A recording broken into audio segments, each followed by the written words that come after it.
19 확산을 막기 위해 안간힘을 쓰고 있는 상황인데 중국 당국의 태도는 알다가도 모르겠습니다. 확진자 판정 기준을 또 바꿨다고 합니다. 그래서 통계상 환자 수가 급감했다고 하는데 베이징을 연결합니다. 강민수 특파원, 후베이성의 신규 확진자 수가 크게 줄었다고요? 네, 오늘 아침 중국 발표를 보고 사실 이거 베이징의 특파원들이 깜짝 놀랄 정도였습니다. 어제까지만 해도 후베이성에서 신규 확진자가 하루 1693명이 늘었는데 오늘은 단 349명만 늘은 것으로 나왔기 때문입니다.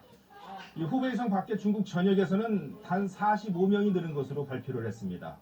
단 하루 만에 5분의 1 수준으로 급격히 줄어드는 건데요. 이게 도대체 어떻게 된 것인지 알아보니까 중국 당국이 확진자 판정 기준을 또다시 바꾼 겁니다.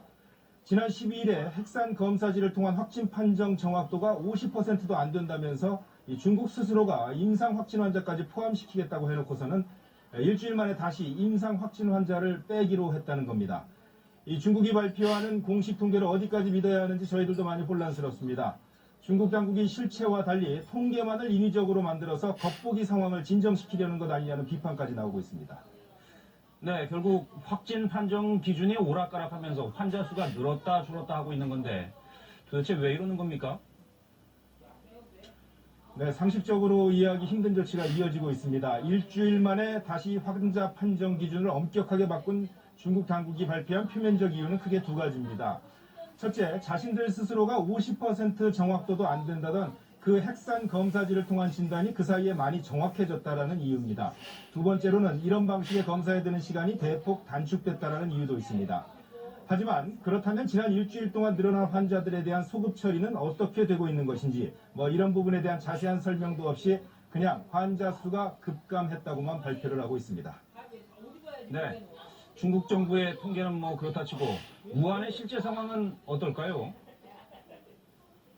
네, 발표된 통계와 달리 여전히 심각하다는 얘기들이 들리고 있습니다. 우한시의 첫 거점 병원이었던 우창병원의 리쭈밍 원장이 감염돼서 사망했다는 소식 그제 전해드렸었는데 오늘은 우한 제8병원 원장도 감염이 돼서 지금 중태라는 소식이 들려오고 있습니다. 이 봉쇄된 지역 내에 얼마나 상황이 심각한지를 간접적으로 느끼게 해주는 소식들입니다. 우한 내 실상을 가감없이 알리는 시민들이 모두 중국 공안에 체포되거나 격리가 되고 있고요. 중국의 인터넷과 SNS에 대한 통제 감시도 지금 매우 삼엄해진 상황이어서 저희들도 실상을 파악하는 데 많은 제약을 받고 있는 상황입니다. 네, 강 특파원 한 가지만 더 확인하겠습니다. 이번 코로나19가 공기로도 전파가 된다 안 된다 말이 많았는데 중국 당국이 이것도 될 수 있다는 쪽으로 입장을 바꿨다고요? 네, 그렇습니다. 중국 당국이 처음에는 부인하다가 결국 뒤늦게 시인하는 형태로 모든 것이 진행이 되고 있습니다.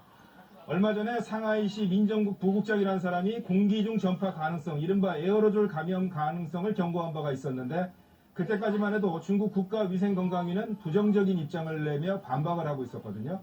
근데 불과 열흘여 만에 중국 보건당국이 에어로졸 형태, 그러니까 공기를 통한 감염 가능성을 인정을 했습니다.